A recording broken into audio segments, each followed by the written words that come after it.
ណាដល់រដ្ឋាភិបាលចេះបង្កើត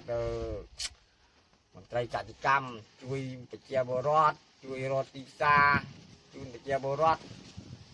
មកចូលមកផលិតដល់ប្រជាពលរដ្ឋបាទពូជំរាបសួរខ្ញុំត្រីកសិកម្មគុំទឹកខ្លាឥឡូវលោកពូអាចណែនាំខ្លួនលោកពូបានទេណែនាំវាទៅខ្លួនឈ្មោះអីហើយខ្ញុំហីបាទ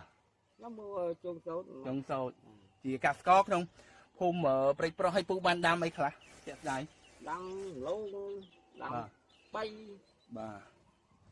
3បាទឥឡូវថ្ងៃនេះអាកាសល្អណាស់ឥឡូវខ្ញុំមកធ្វើអីគេថ្ងៃហ្នឹងមកទិញអត់ទេមកជួយសម្របជីវិតទីផ្សារនេះឥឡូវអីគេ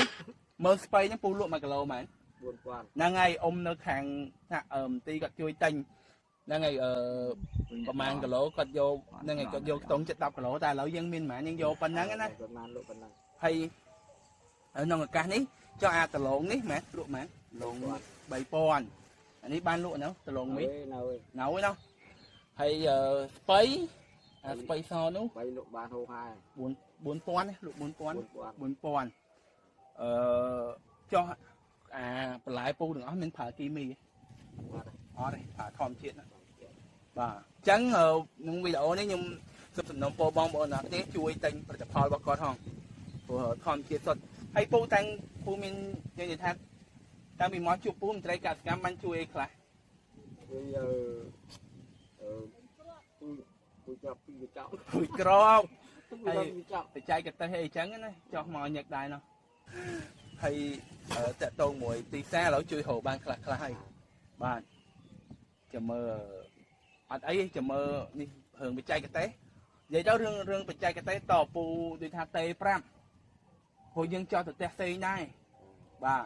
ញ្ចឹងដល់ពេលពូមានបញ្ហាអីចឹងពូទេប្រាប់ទៅខ្ញុំចោះមកមើលឲ្យបើអត់ទេមកទឹកចាំចោះមកម្ដងទឹកចោះមកហ្នឹងហើយ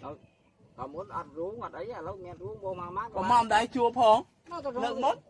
មុនអត់ជួអត់មានរួងបាទឥឡូវមានរួងមានទៅណានៅរួងហ្នឹងចាឥឡូវតកៅស៊ីហ្នឹងកៅស៊ីអាណាក៏